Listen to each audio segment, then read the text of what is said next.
I want to appreciate the leadership of this church Mo fẹ́ dúpẹ́ lọ́wọ́ Ọlọ́run fún àwọn adarí ìjọ yìí for the opportunity that have been given to interact with us fún àǹfààní tí wọ́n fún wa láti bá wa sọ̀rọ̀ papọ̀ in this seminar. nínú ìdánilẹ́kọ̀ọ́ yìí. In summary, Ní gígùn the topic of this seminar is actually given to me. àkọ́rí tí wọ́n fún mi nínú ẹ̀kọ́ yìí ni Is actually what to do ohun tí yàn máa ṣe before and after retirement. ní kí yàn tó fi ẹ̀yìn tì. Well, maybe because I'm also a retired civil servant. Bóyá nítorí pé èmi náà jẹ́ ẹni tó ti fẹ̀yìntì òṣìṣẹ́ ìjọba. I've been introduced by name. I'm a specialist general surgeon. Ẹni tí ó ṣiṣẹ́ onímọ̀ṣègùn oníṣẹ́ abẹ ni mí. I retired from service about 3 years ago, Bí ọdún mẹ́ta sẹ́yìn ni mo fẹ̀yìntì níbi iṣẹ́ ìjọba 2020. ní ọdún 2020. So I've been a retiree since then. Látìgbà yẹn ni mo ti fi ẹ̀yìn tì. But probably because I'm also into some few things. Bóyá nítorí pé mo wà nípa àwọn nǹkan mìíràn. Maybe that's why this topic came to me, because I did some things before retirement and I'm still doing them. Kí n tó fi ẹ̀yìn tì mo ń ṣe àwọn nǹkan kan nígbà tí mo sì tún fẹ̀yìntì tán mo tún ń ṣe wọ́n bóyá nítorí ẹni fi fún mi ní àkọ́rí yìí. Yes. So, but generally, it will be revolving around retirement and subsequent life after retirement. Ṣùgbọ́n ju gbogbo ẹ̀ lọ ohun tá a máa sọ̀rọ̀ lé lórí ni ọ̀rọ̀ lórí ìfẹ̀yìntì nígbà tí wọ́n bá fẹ̀yìntì tán tàbí ayé ní mi nígbà tí wọ́n bá fẹ̀yìntì. I'm indeed very happy that we have elderlies, the youth amongst us, and even our fathers and mothers who are in the service of the Lord. Inú mi dùn nítorí pé mo rí àwọn àgbàlagbà ní ìjókòó àti àwọn ọmọ kéékèèké àti àwọn ọ̀dọ́ pàápàá jùlọ àwọn bàbá àti màmá nínú Olúwa. This is because there is no one exempted. Nítorí pé kò sí ẹnìkankan tí a lè yọ kúrò. By the time we finish, you will understand the fact that even this seminar is more for the youths, because the elderlies have taken some decisions and they are living by the repercussions of the decisions. So I'm quite happy that many youths are available now. Pàápàá jùlọ nígbà tá a bá fi máa parí ẹ ó rí i pé ìdánilẹ́kọ̀ọ́ yóò ṣe pàtàkì fún àwọn ọ̀dọ́ nítorí pé àwọn bàbá màmá wọn ti dàgbà wọ́n sì ti ṣe ìpinnu tiwọn. So nígbà tí a bá fi máa parí àwọn ọ̀dọ́ máa fi iyè sí àwọn kan yìí. So what are the objectives of the seminar? Kí ni The objectives are for us, the participants, to appreciate that no matter how successful one may be at or in one's profession or job, public or private,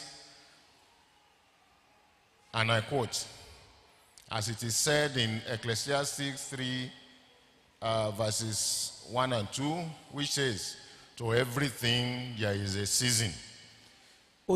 Àkórí ọ̀rọ̀ yìí gangan ni pé kò sí bí o ti lè làmìlaka tó nínú iṣẹ́ tí o dáwọ́lé nígbà tí o bá fi máa parí o ti mọ̀ pé kò sí ohun kókó tí yẹn lè sọ bí wọ́n ti sọ nínú ìwé ìṣe oníwàásù orí 3 ẹsẹ̀ 1 sí 3 pé ohun gbogbo ni àkókò àti ìgbà wà fún. A time to every purpose under the heaven. Àkókò wà fún ohun gbogbo ní abẹ́ ọ̀run. In this topic, meaning there is a time to commence work or job or service, time to progress and advance at your specialty, and time to retire or rest. Nínú àkórí òní àkókò fún ìbẹ̀rẹ̀, àkókò fún àárín àti àkókò fún ìparí, àkókò fún ìsinmi, gbogbo ẹ̀ ni ó wà. For participants to appreciate that there is life even after retirement from active service. kí gbogbo àwọn tí wọ́n ń gbọ́ ní òun kó lè mọ̀ pé ìsinmi wà ní ẹ̀yìn gbogbo iṣẹ́.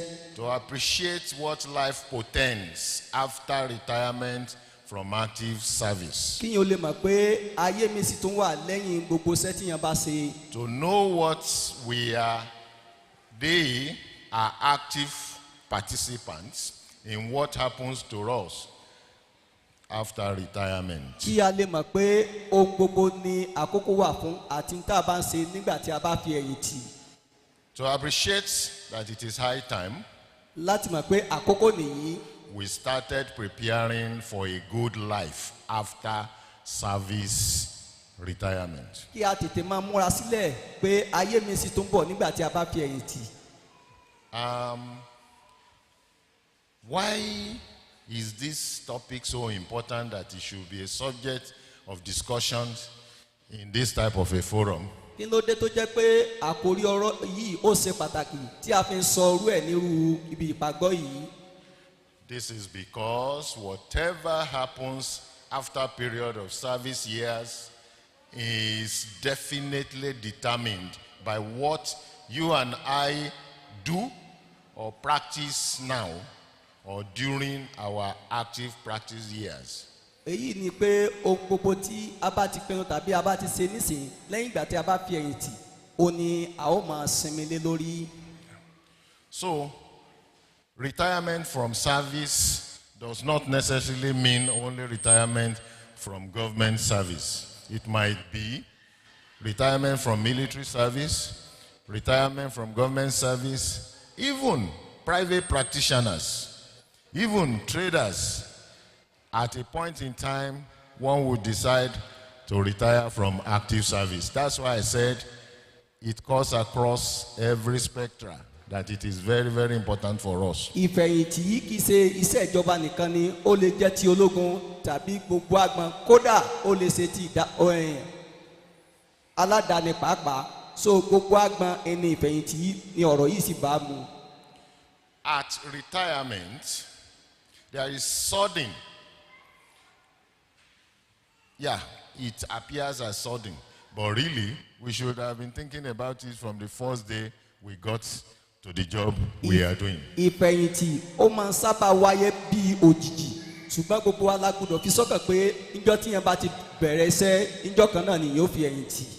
So there is a sudden cessation and drastic or reduction of regular, timely financial income. At retirement, there is a sudden cessation or reduction of regular, timely financial income.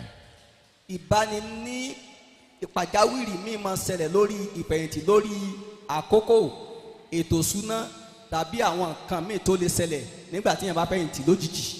At this time, one is no more expected or desired at a workplace where either one had been used to for many years. ní bí àkókò yìí ìyẹn ò tó máa nílò láti lọ síbi tí ìyẹn ti padà ṣe àwọn ọ̀pọ̀lọpọ̀ ṣẹ́ bí ọ̀pọ̀lọpọ̀ ọdún sẹ́yìn mọ́. Suddenly you have, as it were, extra 8 or more hours in a day that had been used at workplaces. Now suddenly you find out that you have these hours in your hand at retirement. So what do you do with it? ní bí àwọn àkókò ìfẹ̀yìntì yìí àwọn àkókò tí a ti fi ṣiṣẹ́ bíi wákàtí mẹ́jọ níbi iṣẹ́ wákàtí mẹ́sàn-án ìyẹn kan máa rí i pé àkókò yìí ó ti wà ní ọwọ́ èèyàn tí yìí ò rí nǹkan kan fi ṣe kí nìyẹn máa fi àkókò yìí ṣe báyìí. So professional, work colleagues, acquaintances or friends are suddenly cut off, as it were. ní bí àkókò bíi eléyìí àwọn tí yẹn bá ṣiṣẹ́ pọ̀ tàbí àwọn ọ̀rẹ́ ojúlùmọ̀ wọ́n kàn lọ́kù lẹ́gbẹ̀ẹ́ èèyàn lójijì. So, because even when you appear at your former workplace, you are now a visitor, you are now a sort of distraction. And that if it's in a place where you have to put some access code you may not be able to enter. ní báyìí tí o bá padà lọ pé mo lọ bẹ ibi iṣẹ́ mi àtẹ̀yìnwò o ti di àlejò níbẹ̀ pàápàá jùlọ tó bá jẹ́bi tí o ti tẹ̀ka wọlé ni o lè má rí àǹfààní láti wọlé. So this place is now suddenly officially restricted or denied to your entry. nínú àkókò bẹ́ẹ̀ yìí o ti di dandan láti jẹ́ pé o ò ní àǹfààní àti wọlé bó ma ti ń wọlé tẹ́lẹ̀ mọ́ torí pé o ti di àlejò níbẹ̀. You become a stranger or a guest to a place where psychologically you see as yours. So it's not only reduction in income that affects you, even psychologically, socially, you feel somehow. nínú àkókò bẹ́ẹ̀ yìí o ti di àlejò kì í ṣe pé owó rẹ nìkan ni ó wà lẹ́lẹ̀ ṣùgbọ́n àkókò rẹ ipò rẹ níbi tí ó jẹ́ pé ìwọ lọ ní tẹ́lẹ̀ tó máa ń wọlé bó ti wọ̀ ṣùgbọ́n báyìí ò lè rí bí wọlé mọ́. Furthermore, in this type of environment like in Nigeria, where gratuity or pension is not expeditiously attended to by those that are still at work, nínú àkókò bíi eléyìí pàápàá jùlọ ní orílẹ̀-èdè nàìjíríà tó jẹ́ pé owó fẹ̀yìn tàbí àjẹmọ́nú gan kò sí fún àwọn tí wọ́n ń ṣiṣẹ́. one easily becomes financially restricted or grounded. Unfortunately, one's financial needs, listen, at retirement, ní ìfẹ̀yìntì your financial need, your financial expectations, your financial responsibility don't retire. ní àkókò fẹ̀yìntì báyìí owó ná owó lò àti owó tí yóò máa ná kì í wá sílẹ̀ lẹ̀ sígbà míì ó máa ń pọ̀ sí ni. Because if you are still paying school fees, house rent, housekeeping fees, at least you eat in the house, clothing fees, societal expectation, vehicular maintenance, increasing transportation or petrol bill as we are experiencing now, others are inflationary trends that affect everything. So all these requirements, expectation are still there. ní bí àkókò bí eléyìí tó jẹ́ pé owó bóyá nígbà tí o fẹ̀yìntì ò ń sanwó òlé owó iléèwé owó ilé owó mọ́tò náà bí àkókò bí eléyìí tí epo tó ń lọ sókè lójijì gbogbo àwọn nǹkan wọ̀nyí ó lè jẹ́ nǹkan tí yóò bà inú èèyàn jẹ́ nígbà tí èèyàn bá fẹ̀yìntì lójijì. As one gets older, one's health needs in terms of costs also get higher. nígbà tí èèyàn bá tó ń dàgbà nígbà àwọn owó tí yóò máa ná sí ara nítorí àgbàlagbà ọjọ́ orí ó tó máa ń lọ sókè sí i. So you will now realize the fact that it is not easy. ìyẹn ò wá padà pinnu pé ó dà pé kínní yìí kò rọrùn gẹ́gẹ́ bí ìgbà tí mo wà níbi iṣẹ́. So what I intend to do now, not to bore us, is to give us like a picture of what is happening in Nigeria, what has happened in Nigeria, and what is still happening. ní báyìí tí mo kàn fẹ́ fi hàn wá ní ohun tí ó ti ń ṣẹlẹ̀ lórílẹ̀‐èdè nàìjíríà sẹ́yìn èyí tó ń ṣẹlẹ̀ lọ́wọ́lọ́wọ́ bẹ́ẹ̀ tàbí èyí tó tún lè padà ṣẹlẹ̀. That is the way our retirees are being treated. pé ọ̀nà tí àwọn afẹ̀yìntì wa bí wọ́n ti ń fìyà jẹ wọ́n tàbí tí wọ́n ń ṣe wọ́n.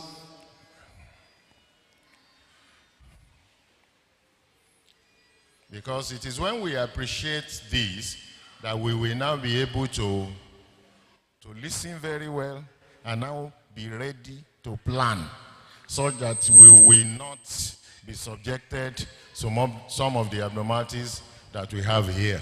nígbà tí a bá mọ rírì àwọn ọ̀rọ̀ yìí ni a ó lè mọ ojúṣe àti ìgbésẹ̀ tí a ó gbé tó jẹ́ pé irú àwọn kan wọ̀nyí kò ní gbá wa ní òjijì. I label this life after retirement in Nigeria. Shocking revelations. mo fi ọ̀rọ̀ yìí pé ìgbé ayé lẹ́yìn ìfẹ̀yìntì ní orílẹ̀-èdè nàìjíríà àti ìyàlẹ́nu òjijì. And what one may likely experience when one retires. àti ohun tí yẹn tún lè bá pàdé nígbà tí yẹn bá fi ẹ̀yìn tì. Life after retirement in Nigeria is not always pleasant to many retirees. ní ọ̀pọ̀lọpọ̀ ìgbà ìfẹ̀yìntì ní orílẹ̀-èdè Nàìjíríà kì í rọrùn fún ọ̀pọ̀lọpọ̀ tó bá fẹ̀yìntì. Maybe this information we'll be considering will act as a source of inspiration to motivate us to start planning for retirement. Bóyá gẹ́gẹ́ bí ìpéjọpọ̀ yìí yóò lè ru wá sókè láti lè mọ̀ pé iṣẹ́ tá a nílò ṣe nígbà tí a bá fẹ̀yìntì. Retirement, whether voluntary or involuntary or forced, is as inevitable as aging and night after day. It will come. Ní ìfẹ̀yìntì bóyá o mọ̀ọ́mọ̀ fi ẹ̀yìntì tàbí wọ́n fi ẹ̀yìn ẹ̀tì ẹ̀ gẹ́gẹ́ bí ọjọ́ orí ti gbéyàn kò sábà rọrùn nítorí àwọn nǹkan míì tó máa ń tẹ̀lé lẹ́yìn. The retirement age in Nigeria's public sector, according to the reformed civil service decree number 43 of 1988, retirement is mandatory at the age set at 60 years or 35 years in service, whichever comes first. If you become 50 before you have served for 35 years, 60 years will eliminate you. If you have worked continuously for 35 years, but you are yet to be 60, the duration of service will eliminate you from the service. Gẹ́gẹ́ bí òfin tí orílẹ̀-èdè gbé kalẹ̀ ní ọdún 1988 pé o nílò láti fi ẹ̀yìntì bóyá tí o bá ti pé 60 ọdún tàbí tí o bá ti ṣiṣẹ́ pé 30 ọdún àti ọdún 5 ní ibi iṣẹ́, èyí tí o bá kọ́kọ́ síwájú òun ni yóò mú ọ padà sí ilé rẹ láyọ̀ àtàlàáfíà. There is a certain disposition to panic as one gets closer to these phases of life, especially when one is not prepared for it. Nínú àkókò bí èyí, ẹ̀rù máa ń ba ọ̀pọ̀lọpọ̀ nítorí n tí ó ṣẹlẹ̀ lẹ́yìn rẹ̀ nítorí pé ọ̀pọ̀lọpọ̀ kì í sábà múra sílẹ̀ fún àwọn ìpèníjà yìí. Most Nigerian workers are afraid of retirement and whatever circumstances it brings first. Ọ̀pọ̀lọpọ̀ òṣìṣẹ́ Nàìjíríà wọ́n máa ń bẹ̀rù ọjọ́ ìfẹ̀yìntì. Instead of seeing retirement as a threat, it is advisable to take it rather as an issue of interest that is worth researching into and preparing for. Gẹ́gẹ́ bí a ti wá máa rí ìfẹ̀yìntì gẹ́gẹ́ bí ohun tó lè máa ṣẹ̀rù bani báyìí, ó kúkú ṣe pàtàkì ká kúkú mú gẹ́gẹ́ bí ọ̀kúnkúndùn pé ohun dandan ni owó orí sísan. Preparing for financially, preparing for psychologically, preparing for socially and otherwise. Ẹ múra sílẹ̀ nípa ti àkókò, ti ìgbà àti ohun gbogbo tó lè ṣúlọ lẹ́yìn rẹ̀. There has been a compilation of some of the notable cases of public and private sector retirees suffering in Nigeria. A ti rí àkọsílẹ̀ ọ̀pọ̀lọpọ̀ lọ́dọ̀ àwọn tí ó fẹ̀yìntì lórílẹ̀‐èdè Nàìjíríà gẹ́gẹ́ bí tìjọba tàbí títí aládàáni. The intention is not to dig up old wounds or to frighten us, but to influence change by calling on the government and or public to investigate these challenges. Èyí tí a ń sọ kò túmọ̀ sí pé à ń ṣẹ̀rù bà wá tàbí à ń bó ojú egbò tó ti fẹ́ san, ṣùgbọ́n ká lè múra sílẹ̀ gẹ́gẹ́ bí àkókò náà ni.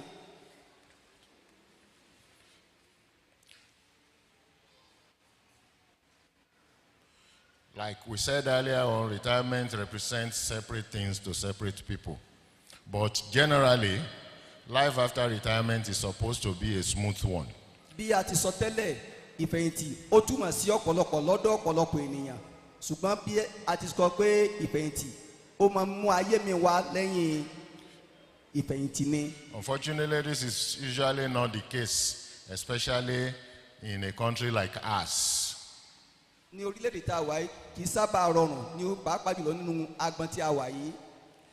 Because in this country, one is likely to face what a group of people have summed up as post-retirement delusionment. Ní orílẹ̀-èdè tá a wà yìí, ọ̀pọ̀lọpọ̀ wà tó jẹ́ pé wọ́n jẹ gàba lórí owó tàbí agbọn àwọn afẹ̀yìntì. Post-retirement delusionment is the overwhelming realization after retirement that retirement is entirely not what you expect or believe it to be. ohun pàtàkì tí àwọn ó máa ń ṣẹlẹ̀ lẹ́yìn ìgbà tí àwọn ènìyàn bá fi ẹ̀yìn tì mọ́ tí wọ́n bá fẹ̀yìn tì tán pàápàá jùlọ àwọn tí wọ́n fẹ̀yìn tì ó máa ń yà wọ́n lẹ́nu pé kí ni nǹkan tí èyí jọ mọ́. This is often accompanied by feelings of depression, frustration, and financial anxiety. ó máa ń sábà yọrí sí pé ìjákulẹ̀ nípa tara tàbí nípa ti ẹ̀mí tàbí nípa àìrí owó ná tó wá máa mú ẹ̀jẹ̀ ríru sókè fún wọn. One will realize at this time that retirees in Nigeria are not well catered for. ohun tá a padà wá pinnu sí ní orílẹ̀-èdè nàìjíríà ni pé àwọn tí wọ́n fẹ̀yìntì wọn ò tọ́jú wọn dáadáa tó. And those of us in private practice, those of us in businesses also may not be able to have prepared for retirement, such that by the time we retire, life changes drastically. pàápàá jùlọ àwọn tí wọ́n ṣiṣẹ́ àdáni tàbí àwọn olùṣòwò àwọn náà kì í sábà múra sílẹ̀ tó túmọ̀ sí pé nígbà tó o bá lè ṣe nǹkan mọ́ ayé wa máa ń nira ó máa di ẹtíkẹ́ láti gbé. For civil servants, you will experience irregular and unpaid retirement benefits. fún àwọn òṣìṣẹ́ fẹ̀yìntì ó ṣeéṣe kó jẹ́ pé gẹ́rígẹ́dì ló padà máa san fún wọn. And the anxiety that comes with all this. àti ìrúsókè tó ṣẹlẹ̀ lẹ́yìn. And this affects both the federal and the state government. ó ń ṣẹlẹ̀ ní ìjọba òkè àti ìjọba stéètì. In 2019, Premium Times Nigeria reported that the federal government owed federal retirees 400 billion naira over accrued arrears. ní ọdún 2019 ilé iṣẹ́ ìròyìn kan sọ pé àwọn owó tí wọ́n jẹ àwọn òṣìṣẹ́ fẹ̀yìntì ó jẹ́ mílíọ̀nù 400 billion. bílíọ̀nù 400.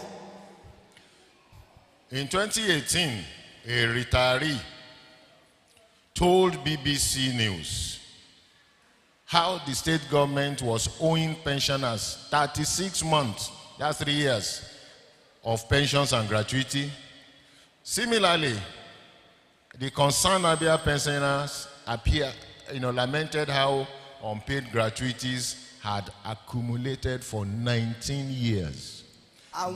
Government of this state, Abia State, had not attended to retirees for 19 years.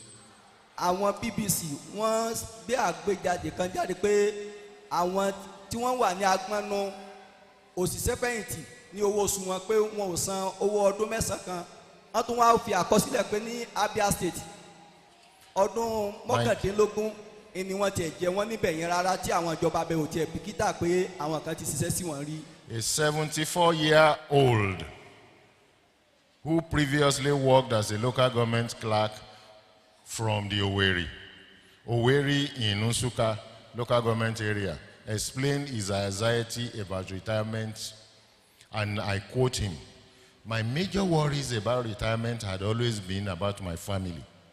I was so concerned about my children, considering that money won't be coming as it used to, and things I will usually provide will ease to be scrapped."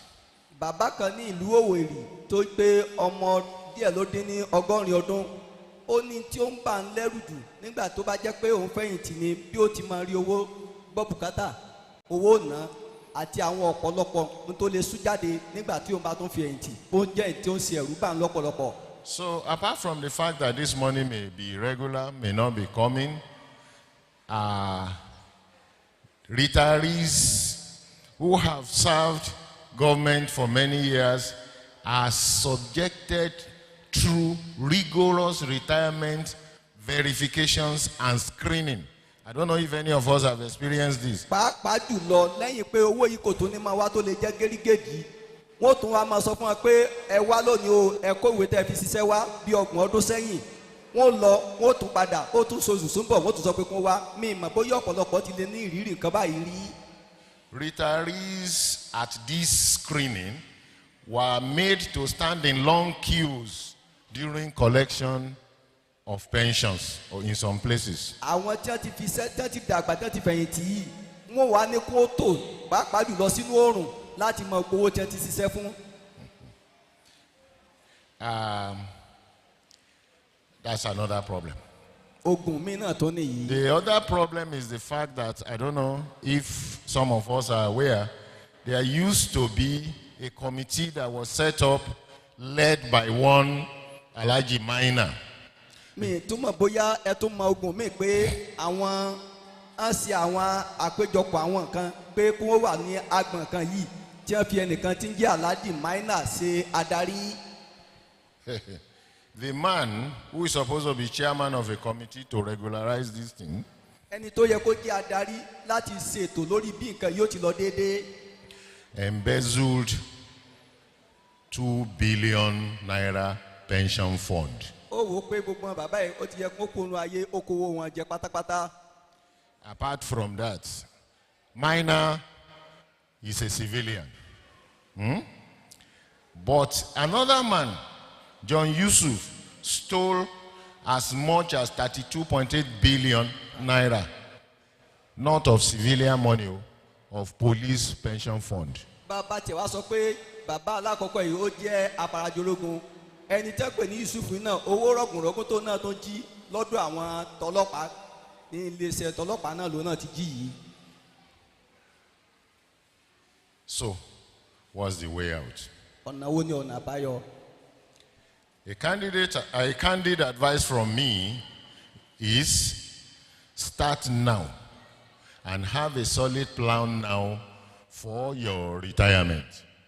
ọ̀nà kan gbòógì tí mo lè fún wa ní ìmọ̀ràn ni pé ká bẹ̀rẹ̀ báyìí ká ní àfojúsùn pé ọjọ́ kan ìfẹ̀yìntì yóò dé. And we have to be very, very careful not to depend solely on government as a source of what we will continue to live on after retirement. Because like the stories we have been told now, government is not reliable. Individuals that are put in charge of this will do anything and nothing will happen to them. àwa gbọ́dọ̀ fi sọ́kàn pé a gbọ́dọ̀ tètè wá nǹkan kan ṣe báyìí ká sì má gbẹ́kẹ̀lé ìjọba èyí tó ń ṣẹlẹ̀ lórílẹ̀‐èdè Nàìjíríà torí pé ọ̀pọ̀lọpọ̀ àwọn aládarí tí wọ́n fi sí ètò yìí wọ́n kó owó náà jẹ ní tí nǹkan kò sì sẹ́yìn. So we have to know that the best retirement plan is one that does not rely entirely on the government. a gbọ́dọ̀ wá mọ̀ pé ètò ìfẹ̀yìntì lọ́nà tó tọ́ kò gbọ́dọ̀ gbẹ́kẹ̀lé ìjọba láti fẹ̀yìntì lé lórí. Retirement planning means simply to set long-term retirement goals and employing feasible strategies to activate this goal.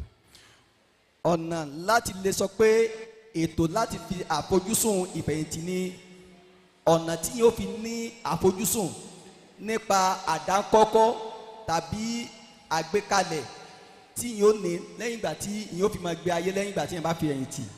That was why I said it's even nice that the youth are here. ìdí ni tí mo fi sọ pé ó rọrùn ó sì ṣe pàtàkì àti pé ó ṣe tó tọ́ nígbà tí àwọn ọ̀dọ́ wà níbí yìí.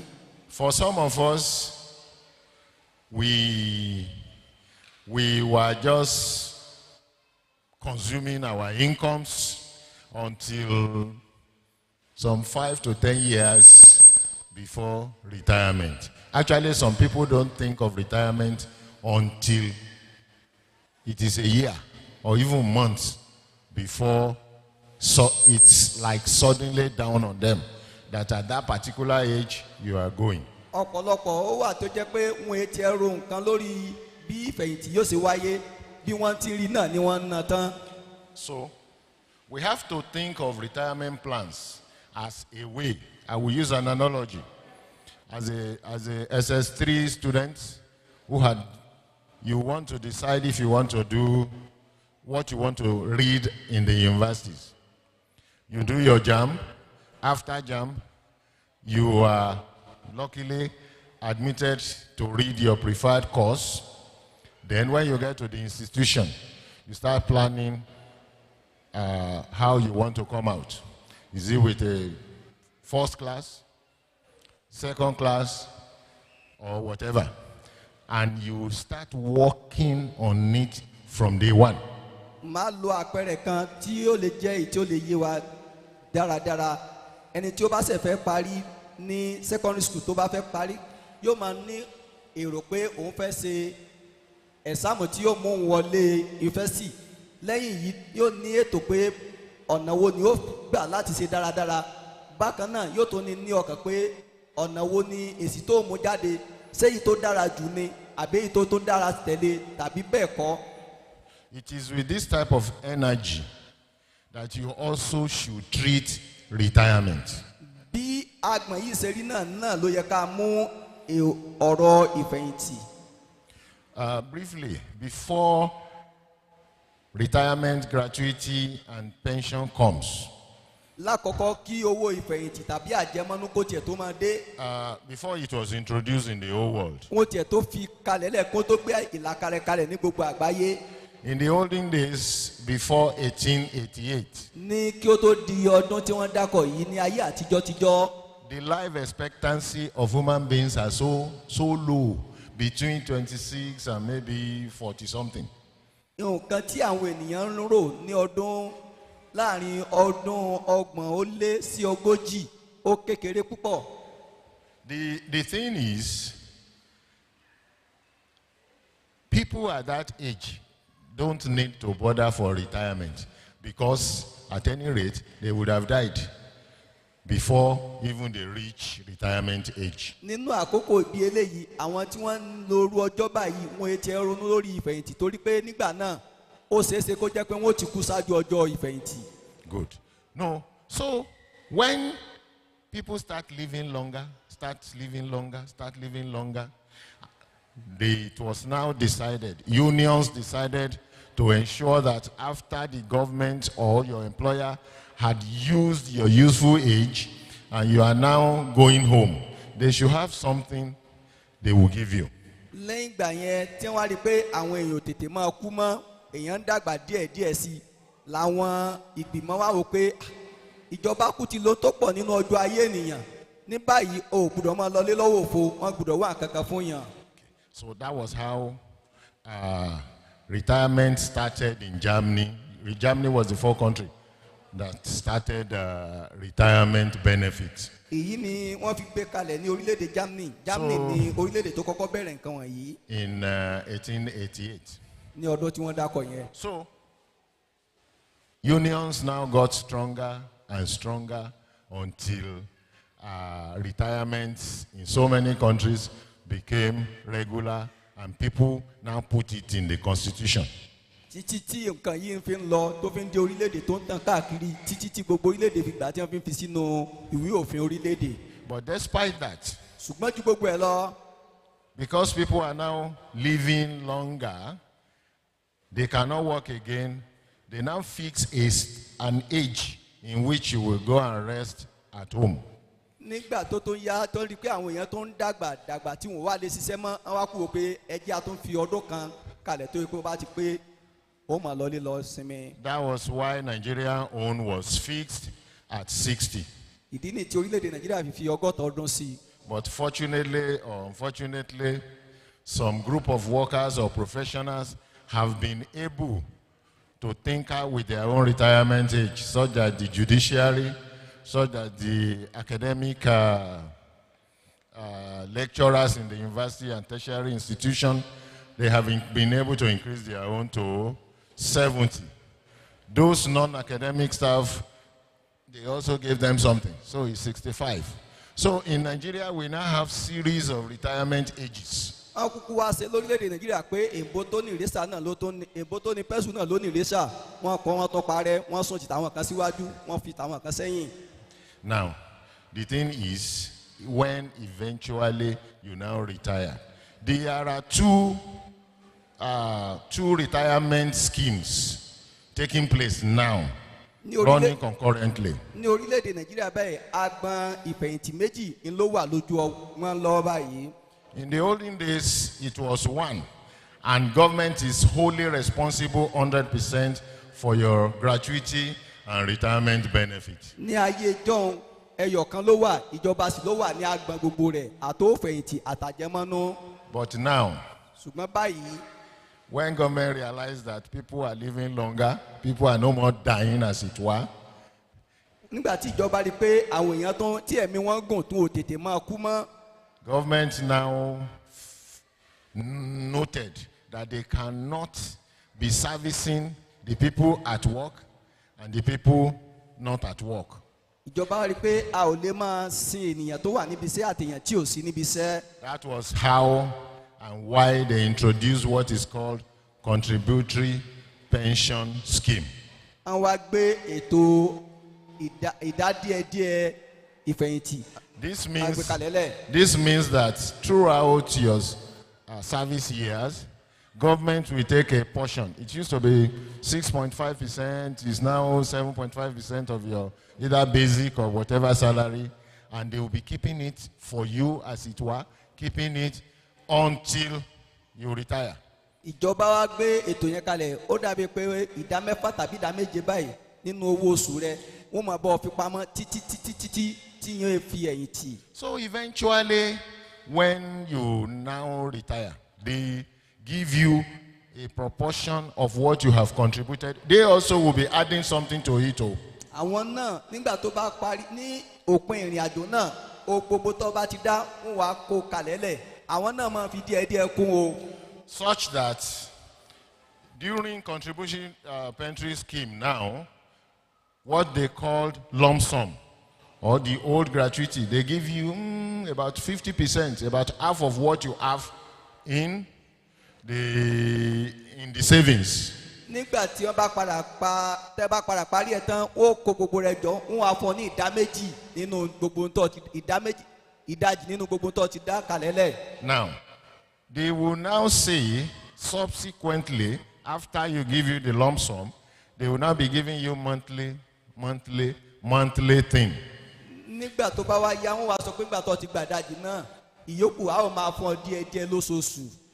We have also two types of that. Is either you go to insurance scheme and they will do their own, or they will not be giving you small. Indeed, it is small. bóyá ọ̀nà méjì náà tó ń fi ń ṣe yìí ẹ lè lọ sí ibi iléeṣẹ́ adójútòfò láti bọ́ ṣe tàbí pé kó máa bọ́ fún ọ ní díẹ̀díẹ̀ ẹ má jẹ́ kúrọ́ tẹ̀ ń díẹ̀díẹ̀ ní ẹ máa fún yàn. The reality is, if, for example, your total take home is almost $1 million. bóyá bí àpẹẹrẹ owó tí ọ padà mú lọlé ní gbogbo ẹni ó jẹ́ mílíọ̀nù kan. After you retire, lẹ́yìn ìgbà tó bá ti fẹ̀yìntì. what they will be giving you after deduction of whatever, nígbà tí wọ́n bá ti yọ orí tán yọ̀ dí tán. will just be around 150,000.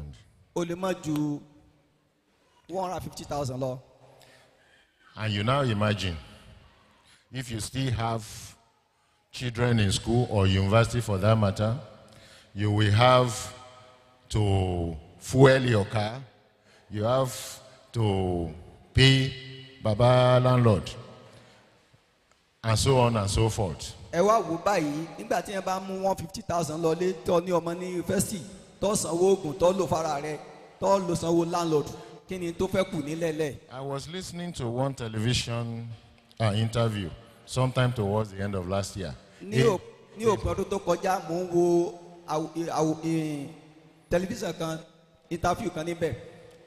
A man who was more than 70 years was quoting as his own father.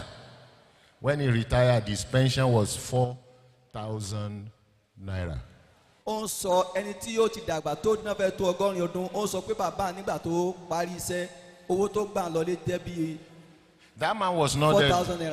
naira. That man was not dead yet. The father was not dead yet. So you just imagine, well, I hope there are some retirees amongst us. mo mọ̀ pé ọ̀pọ̀lọpọ̀ tó ti fẹ̀yìntì wà Either with láàrin wa. state or with federal. You just imagine what you started with and Nigeria of today. ẹ wá wo owó tí bóyá ìjọba rẹ ti ń bá ṣiṣẹ́ tàbí stéètì ẹ wo owó tẹ́ fi bẹ̀rẹ̀ ẹ wo tó wà lórílẹ̀‐èdè nàìjíríà lọ́wọ́ báyìí. Considering what has happened to fuel subsidy and electricity tariff and transportation, you just imagine.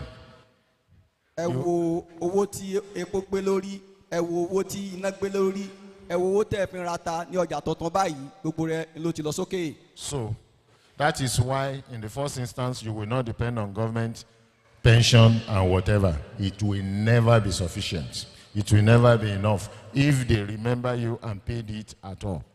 ìdí nìyẹn tó pé èèyàn gbọ́dọ̀ gbẹ́kẹ̀lé tàbí kí yóò sí èlé ìjọba rárá àti rárá tọ́lọ́n bá tiẹ̀ jẹun bá rántí èèyàn láti san gan. So what are the factors that we consider while planning for retirement in Nigeria? ní báyìí kí ni àwọn àmúyẹ tí a gbọ́dọ̀ máa rò nígbà tá a bá ń gbìyànjú àti fẹ̀yìntì. You must envisage the type of retirement you want. ó túmọ̀ sí lórí ọ̀nà tó fẹ́ fi fẹ̀yìntì. Do you want to stay in the city where you worked, or you want to go back to the village? ṣé o fẹ́ dúró níbi tó ti ṣiṣẹ́ ni àbò fẹ́ padà sóko bàbá. If you have opportunity to build a structure, are you going to put it where you worked, or you put it in the village? ṣé tí ọlọ́run bá fọ́ lórí ọ̀fẹ́ láti ní àwọn nǹkan kan tó kó jọ ṣé o fẹ́ fi sí ibi tẹ́ ti ṣiṣẹ́ ni àbí yóò kó padà sí ìlú abínibí ènìyàn. Because these are very, very important. àwọn nǹkan wọ̀nyí ó ní àgbékalẹ̀. Then you will now, apart from that, you must be very, very objective. lẹ́yìn èyí o gbọ́dọ̀ ní àfojúsùn tó ṣe gbòógì. You must know your income, what it is like, o gbọ́dọ̀ mọ iye tí ò ń rí iye tó jẹ́. such that when you set a goal, débi pé tígbà tó bá ní àfojúsùn it is a realistic goal. yóò jẹ́ èyí tí ó wá sí ìmúṣẹ.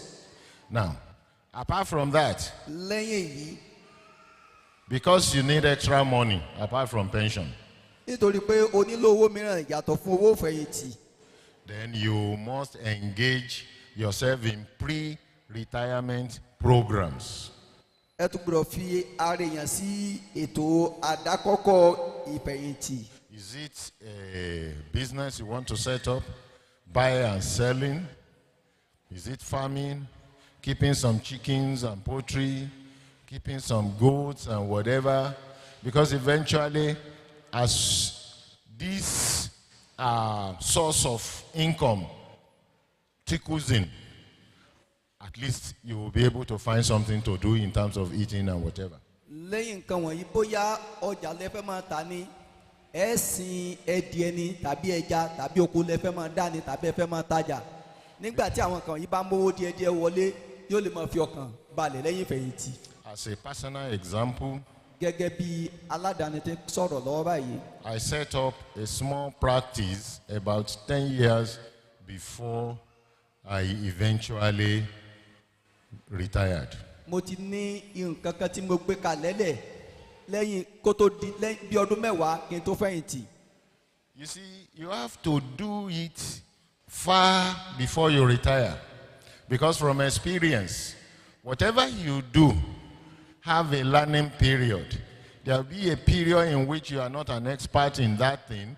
There will be some failures, some wastages, and whatever.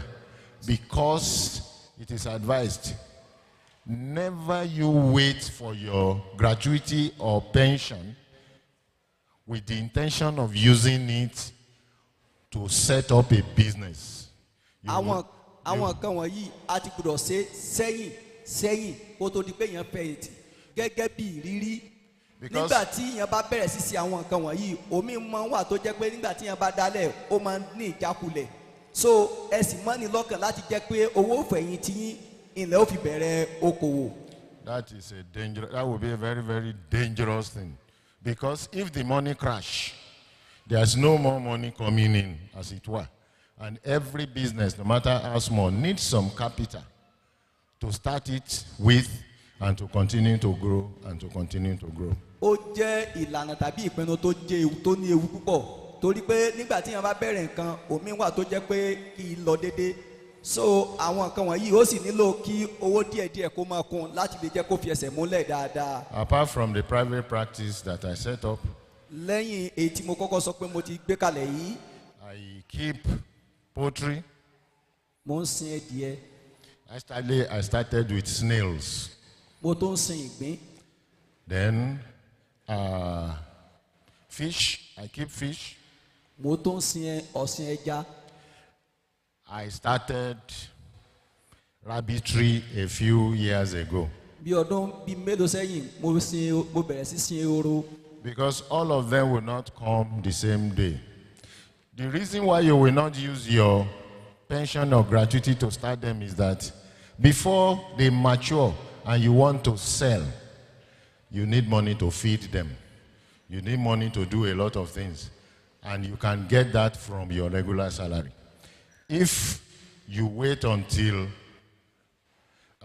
you retire, even if you want to farm. I farmed before, but because I was an absentee farmer, those people taking care of it just walloped everything and whatever. I regretted and pulled out. What I'm saying is that don't wait until the last day before you set up a business. Ohun gbogbo tí mo ń sọ nísìnyí ni pé ẹ sá máa dúró níjọ́ tó jẹ́ pé aago bá dún kẹ́ tó bẹ̀rẹ̀ bísínẹ́sì yín. The thing is, it may not come as huge as your salary or your income, but at least if it is something, if it is oyoyo, okra, or whatever that you are doing, when the war's going to the worst, you will go to your backyard or whatever. You don't need a huge plot of land. You will get something and you will be able to feed yourself and the family. Ẹ má jẹ́ kó jẹ́ pé nígbà tí àkókò yẹn bá tó dé ni ẹ lè bẹ̀rẹ̀ láti ìsinsìnyí. Ohun pẹ́pẹ́pẹ́ kọ̀ọ̀kan ìyẹn lè máa mú sí lọ́wọ́ báyìí. We will be winding down gradually. À ń Now, lọ sí ìpele ní brothers and sisters, ẹ̀yin ọ̀dọ́ lọ́kùnrin àti obìnrin while at work, nígbà tí ẹ wà ní ibi iṣẹ́. especially while in a big office as Oga, Pàápàá jùlọ nígbà tí Ọlọ́run bá jẹ́ kí ọwọ́ rẹ kó tókè níbi ọ̀gá. you must humble yourself. Ẹ ní ìtẹríba. Because if you don't, Nítorí when you retire and the reality down on you, those people you have been wicked to, those people you have not helped, who are still at work will not be available to help you. ẹ gbọ́dọ̀ ní ìtẹríba kí ẹ sì má wo àwọn ọmọ ẹ̀yìn gẹ́gẹ́ bí kò sí èèyàn kankan mọ́ torí pé nígbà tí agbára bá tán lọ́wọ́ yín àwọn wọ̀nyí náà ni ó jẹ́ igi lẹ́yìn ọgbà yín. Because when you go back, if you are bold enough to go back to where you had worked, tó o bá ní agbára tàbí o tó ní àyà láti padà síbi tó o ti ṣiṣẹ́ tẹ́lẹ̀ rí. those who know you Àwọn tí wọ́n mọ̀ ọ́ are few now, but they knew the type of things you did while you were there. wọ́n ti kékeré ní iye báyìí wọ́n ti gba ojú tuntun ṣùgbọ́n àwọn tí wọ́n mọ̀ wọ́n mọ irú èèyàn tó jẹ́ pé enígbéraga ènìyàn ni ọ́. Will you be warmly welcomed, joyfully welcomed, or you will be snubbed? Ṣé wọ́n lè gbága fún yín pé ẹ káàbọ̀ àbí wọ́n ó ṣe bí ìgbà tó ń rí yín. So at retirement, the workplace sort of eliminates you. Even if you pretend to forget that your retirement is next year, when the day hits it, they will write to you that you must proceed on 3 months pre-retirement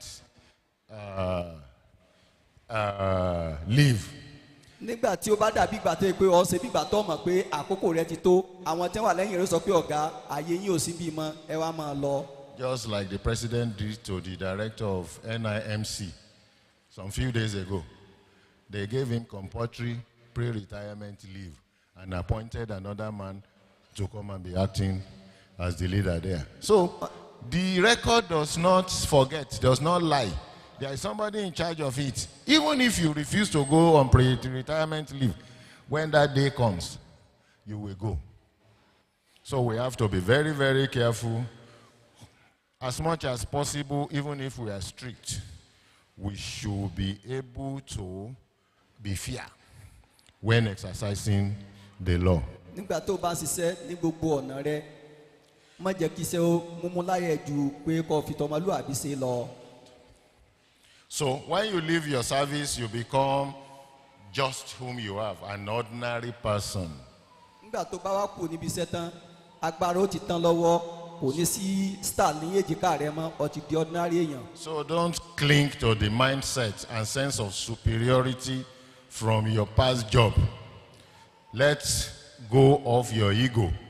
or you might lose your sense of ease. The friends and colleagues you used to meet and socialize it becomes fewer, and hardly anyone recognizes you at your former workplace. As you are going now, people are going. People are going. If you go there in another 5 to 10 years, there may just be very few people who will even recognize you. àwọn tẹ́ jíjọ ṣiṣẹ́ nígbà tẹ́wọ̀n wọ́n ti ń lọ náà làwọn náà ti ń lọ bó bá lọ níbi ọdún bíi 5 sẹ́yìn yóò ṣeéṣe pé àwọn tó mọ̀ èèyàn péréte ni yóò jẹ́ níbi iṣẹ́ nígbà náà ni kò ní sí àyè fún ọ láti ní ìkápá lórí wọn mọ́.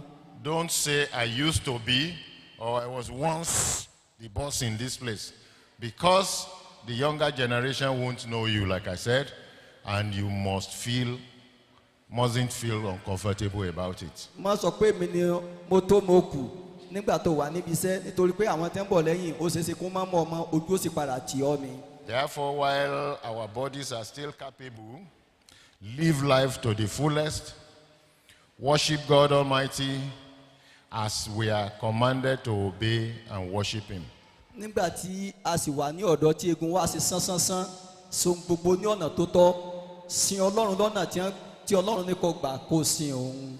Remember, the only one that won't eliminate you like the workplace will is God Almighty. rántí pé ẹnìkan tí ò lè gbé ọ tàbí kó yọ kù ní iṣẹ́ tó ń ṣe náà ni ọlọ́run alágbára. So while you are still active, meet Him more, that is God, communicate with Him more, say a hello or maintain your presence with Him, and you will have no regret. nígbà tí ọjọ́ ewu ò tí ì dé mọ ọlọ́run rẹ ní ọlọ́run kó o sì sìn ní òpin ìrìn àjò ò ní kábàámọ̀. So, because no condition is permanent. nítorí pé kò sí ìgbé tán lọ bí ọjọ́ aṣọ. Before I sit down, kí n tó jókòó I would like to advise our men màá fún àwọn èèyàn àwọn bàbá wa ní ìmọ̀ràn. or our boys or youth, aiming to be men. tàbí àwọn ọ̀dọ́ lọ́kùnrin tí wọ́n ń gbìyànjú àti di bàbá bọ̀.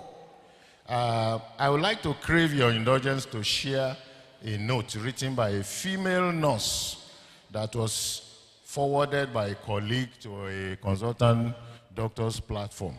màá lo àkókò yìí láti sí ojú yín sí ọ̀dọ̀ obìnrin onímọ̀ ìṣègùn kan tó kọ nǹkan kan tí wọ́n sì fi sí orí ayélujára àwọn onímọ̀ ìṣègùn òyìnbó. And I quote, ó sọ wípé after years of working as a nurse in a male medical ward, lẹ́yìn ọ̀pọ̀lọpọ̀ ọdún tí mo ti ṣiṣẹ́ nọ́ọ̀sì ní ibi tí àwọn ọkùnrin máa ń wà. I can tell you 2 things I've observed. mo lè sọ nǹkan méjì tí mo ṣàkíyèsí.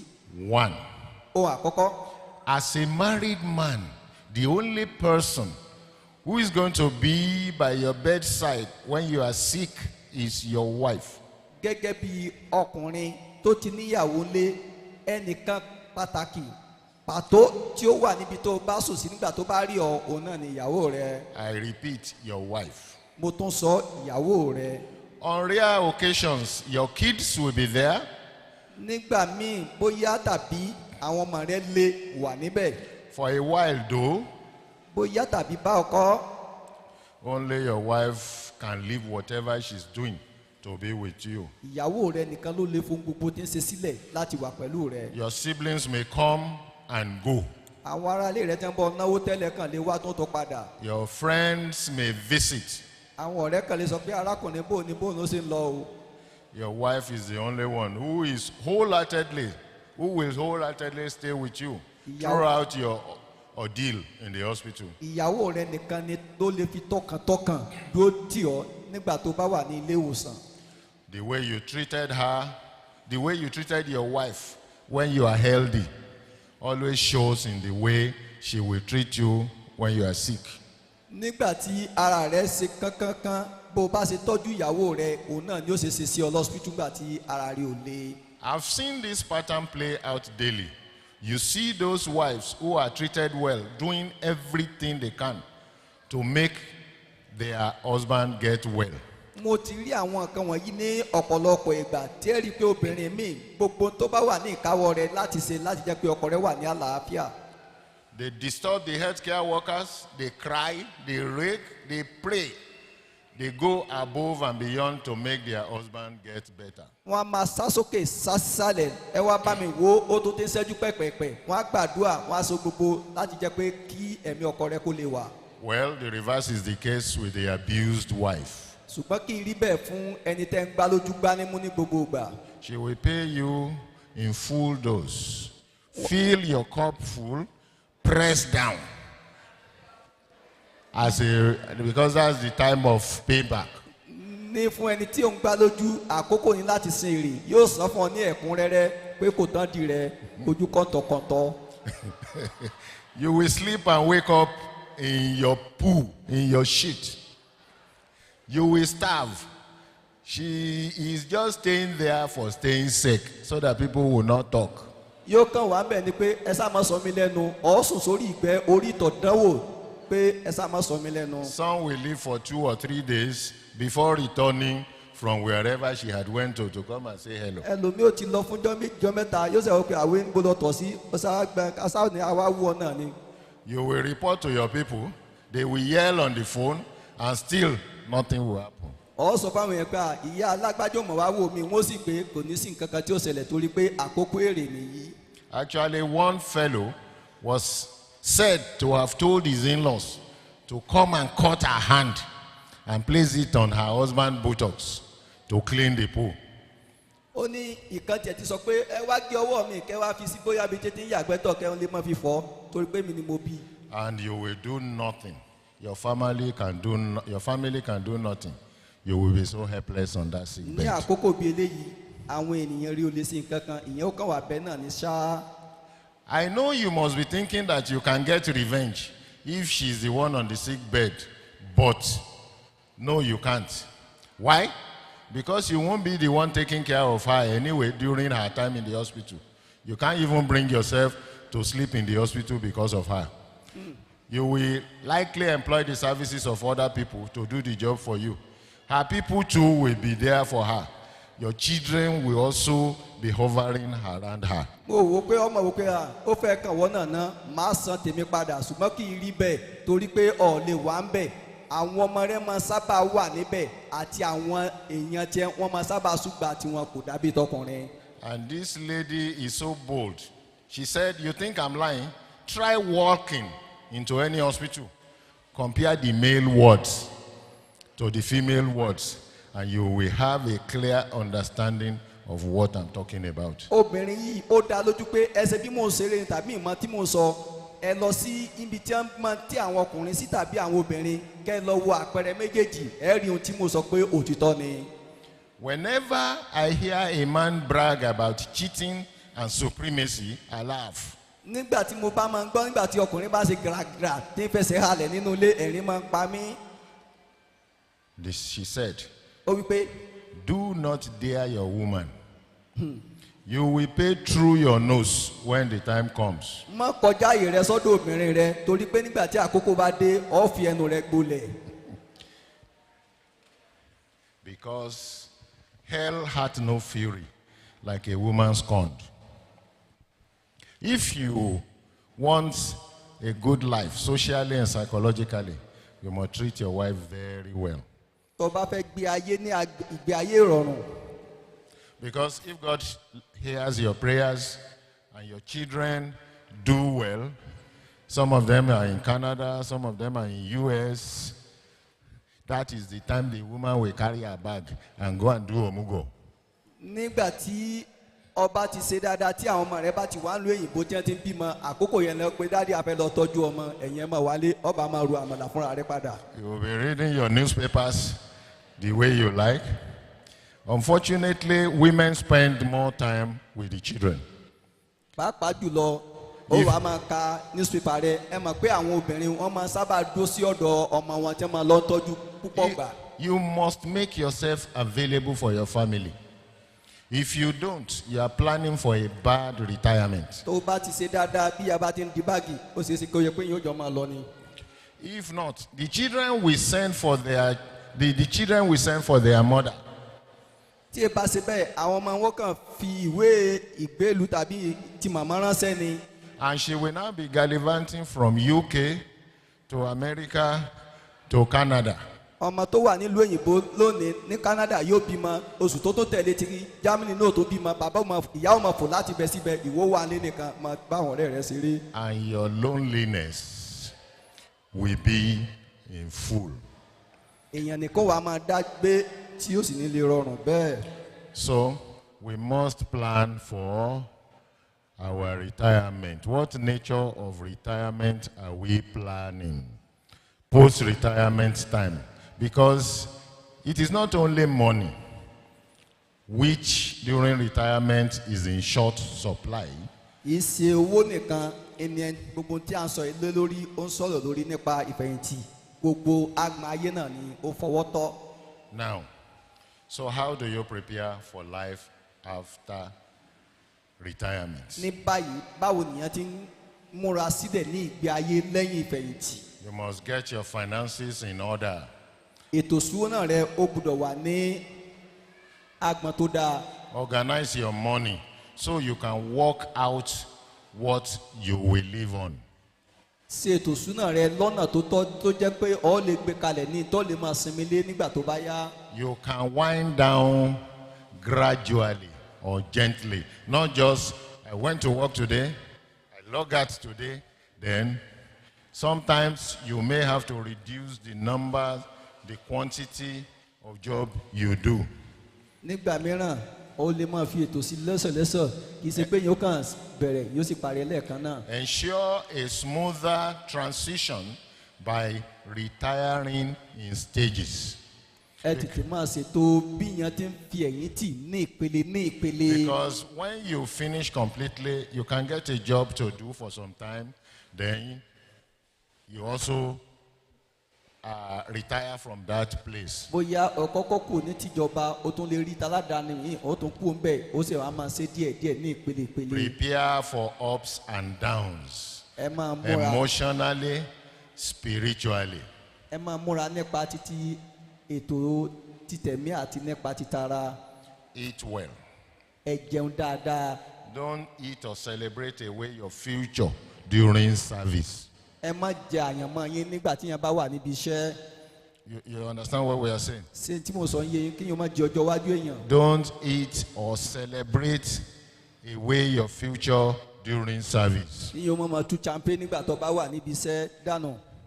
That is it. Because when people want to do Asoebi, turning the dead of 40 or 50 years, and they now give you the cloth to buy, and you spend your future to buy it, and you parties and whatever, they will come when those resources may be useful for you to live longer.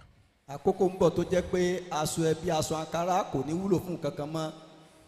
Exercise your mind. ẹ fi ọkàn yín balẹ̀. Through reading, through games, through solving academic puzzles. nípa ètò kíkà eré ìdárayá àti bóyá títí ìwé kíkà mìíràn. Develop a good routine, not to be bored or be liability to anyone. ẹ má jẹ́ kí ayé kó nira fún yín gbígbé tí ó jẹ́ pé ẹ wà fi jẹ ẹrù olú ẹlòmíràn. Because at a certain age, you may actually be a burden, not only the people around you, but even your children. ní àkókò kan bọ̀ tó jẹ́ pé ó ṣeéṣe kí yóò di ẹrù wo kì í ṣe fún àwọn tó wà ní ẹgbẹ́ èèyàn nìkan ṣùgbọ́n pàápàá jùlọ fún àwọn ọmọ. So keep physically active as your body and emotion can tolerate. ẹ má jẹ́ kí yóò di agbẹ̀rẹ̀ àjàjíṣẹ́ kalẹ̀lẹ̀ sínú ilé. Thank you very much. I'm sure during question and answers we may be able to, if there are any, we may be able to solve and whatever. But this is what or where I would like to. ẹ ṣeun púpọ̀ bóyá nígbà tí ìbéèrè tàbí ìdáhùn bá wà a ó tún máa rí àwọn kan míì sọ.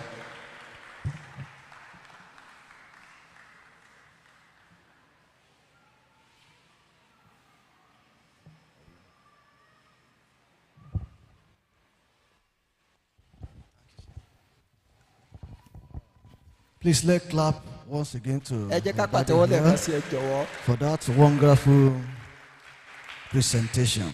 fún ìdánilẹ́kọ̀ọ́ tó dáa yìí. So please, as many that have one question or the other, we would like you to come forward. Let's raise up our hand. If you have question to ask. ẹ jọ̀wọ́ àwọn tí ó bá ní So, ìbéèrè. number one.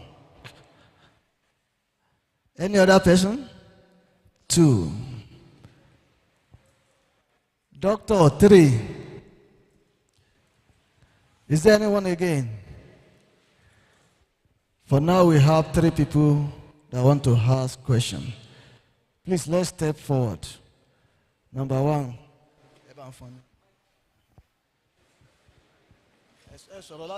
Praise the Lord. Thank you, sir, for how you have enriched us with this seminar. My question is this. Is it advisable to use, especially one's gratuity as an investment?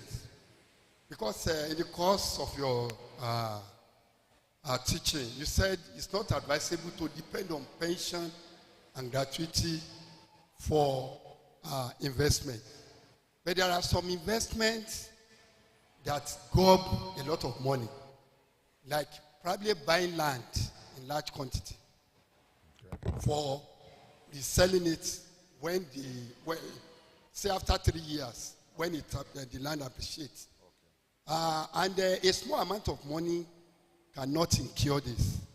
Therefore, is it advisable that one can, if one is able to get his gratuity, because it's a sizable amount of money, to spend it on an investment like land or very big investment that can bring returns later? Okay. It is not advisable. Kò dára tó. Because you speculate. You think in 3 years the land will appreciate. Torí ẹ ti mọ̀ wò pé ilẹ̀ tí mo rà láàrin ọdún mẹ́ta ó yẹ kí ó ti máa mú èrè wá. Assuming it doesn't appreciate. Tó bá ṣeéṣe pé kò já sówó ńkọ́. Assuming you even bought fake land. Tàbí ó jẹ́ pé owó tíyan ń rà ọwọ́ ọmọ onílẹ̀ ló bọ́ sí. From personal experience. Nípa ìrírí tèmi gangan. My friend and myself. Èmi àti ọ̀rẹ́ mi kan. Bought gradually some land somewhere. À ń ra àwọn ilẹ̀ díẹ̀díẹ̀ síbi kan. We were thinking we were going to use it for maybe fish, to grow some cash crop. À ń wò pé bóyá fi sí odò ẹja tàbí ká fi máa gbin àwọn nǹkan ọ̀gbìn. But it didn't work out. Kò rí bẹ́ẹ̀ o. At a point, nígbà tó tó àkókò kan. we were almost losing our investment. A fẹ́ pàdánù gbogbo. Because somebody somewhere took the owners of the land to court. And we were there for more than 2 years. Ẹnìkan gbé àwọn onílẹ̀ yẹn lọ sí ilé ẹjọ́ tá a fẹ́ wà lórí ẹ̀ fún ọdún méjì. That one of their family member had bought the land. Had sold the land to him. Òun tiẹ̀ ti talẹ̀ fún family lẹ́bí àwọn kan tẹ́lẹ̀. We were praying. We that were not directly involved, we were praying that the families of the owner of the land will win the case. Àwa tá a tiẹ̀ mọ̀ tí ó jẹ́ pé kí sàwa ní gbé lọ ilé ẹjẹ́ gan. We were praying for the life of the leader, of the head of the family, such that he will not die. À ń gbàdúrà pé kí bàbá tó jẹ́ olórí ẹbí kó mọ̀mọ̀ kú mọ̀mọ̀ ni. Because he was the one that signed our own papers. Torí pé òun ló tọwọ́ bọ̀ ìwé wa. As God will have it, bí Ọlọ́run ti fẹ́. It was actually the fellow who took them to court that died. Ẹni tó gbé wọn lọ court tó gbé wọn lọ ilé ẹjọ́ ló padà kú. And we were almost happy. La wá dúpẹ́ pé Ọlọ́run ṣeun. That our land is our land. Pé ilẹ̀ yìí ó ṣẹ̀ wá jẹ́lẹ̀ wa. Unfortunately, lẹ́yìn gbogbo ọ̀rọ̀ gan. they started kidnapping people around the place. Níbẹ̀ ní bá tó bẹ̀rẹ̀ sí jiyàn gbé. We could not go there to go and even inspect. Ta ni ó fẹ́ kó jí ń gbé a lè lọ bẹ pé ká tiẹ̀ lọ wò lásán. Why am I saying this? Kí ló dé tí ń sọ yìí? That your gratuity is once and for all. If you lose it, you lose it. Ohun gbogbo tẹ́ ẹ ti ṣiṣẹ́ fún ọwọ́ kan ní gbogbo ẹ̀ tíyan bá pàdánù ẹ̀ ó tán nìyẹn. Don't ever put all your eggs in one basket. Ẹ má jẹ́ kí gbogbo ẹyin wa ká kó sínú apẹ̀rẹ̀ kan náà. Even if it, a lot of us bought shares when share was raining. nígbà ayé síà ọ̀pọ̀lọpọ̀ wa ara àwọn ìdókòwò yìí. Could you believe if somebody had used his gratuity to buy shares of all these banks and whatever? kẹ́ni kó wá lo gbogbo ohun tó jẹ́ owó ìfẹ̀yìntì rẹ̀ kó fi ra síà nígbà tí síà tí ìfẹ̀yìntì tí síà ń rìn. And something happened. kí nǹkan kan wá ṣẹlẹ̀. You will never, of course, if your wife knows about it, she won't agree because they are sharper than us. mo mọ̀ pé tó bá jẹ́ pé ìyàwó bá tiẹ̀ mọ̀ nípa rẹ̀ kò ní jẹ́yìn oko gbogbo owó bá ń síbẹ̀. That is the thing. You don't put all your eggs in one basket, and because this is a single money, if you lose it, there is no second gratuity now. So please don't be tempted. Actually, those who will come to you to advise to you knows that you have some money. They may want your money, and it is only sorry they will say, or you take them to court. They would have gone away with the money before. ọ̀pọ̀lọpọ̀ tí ó fún ọ ní mọ̀ràn pé nígbà tọ́nà ti jẹ́ kí rẹ ríru owó ìgbà ẹ wá sí nǹkan bẹ́ẹ̀ kò rí bẹ́ẹ̀ o ọ̀pọ̀lọpọ̀ wọn ò gbé owó sá lọ ni tàbí kí yóò gbọ́n ẹ lọ ilé ẹjọ́ ó sì ṣeéṣe kí yóò má ròpin rẹ̀. Next one. Thank you, Prof. Thank you, sir. Mine may just be some area that might shed on it for us. Okay, sir. The issue of retirement and health challenges that follow after retirement. Some people will see that they are very agile. The HOD, but immediately retired, certain health challenges comes up. Maybe help us shed little light on these health challenges. Then the other one is from government job, and maybe he's a professor or whatever in the university. He comes out retired at 60. He still come back and take up job at maybe Landmark University and still be there till 80 years. Yeah. Until maybe he's now having some tremor or the void or the way again. Yes. And the other one, I observed some job, no retirement. Okay. Sir, I asked my provost as he was going, Provost, when are you going to retire? The answer was at the back. A father of faith, 81 years, they are still kicking on the pulpit. Because that's the job in doing 50 years. And we are celebrating it. They are all over, globally. So it's like some job, no retirement. There are retirements. The type of activities the father of age will do, maybe doing wedding ceremony, doing this and whatever. In me one question, sir. Yes. Okay. The issue was I like farm settlement. Okay, sir. And I'm not being empowered to be an agriculturist. Okay, sir. But you made mention that time that what you are going to do after retirement, start it now. Before going to the farm settlement. Yes. Even the full announcement doesn't allow us to go to farm again. Okay. So can one just engage in buying farm produce and be selling it instead of going to farm settlement and settle somewhere in Ilofa or Ilota and say I want to do large-scale farming?